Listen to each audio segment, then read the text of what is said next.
يا مرحبا.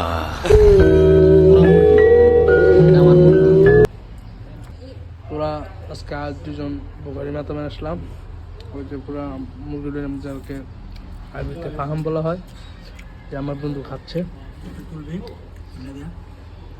ও মাশাআল্লাহ, এই যে আমার বন্ধু আবার পিলপিল দিছে। পিলপিল খাবি? মরিচ দিন আর এটা দিয়ে মিটছ খাইলে অনেক ভালো লাগে, টেস্টি লাগে। তো বললাম? আমার দুইটাই মনে করো যে এক লাগে পছন্দ লাগে। ঠিক আছে, টেস্টি ঠিক আছে।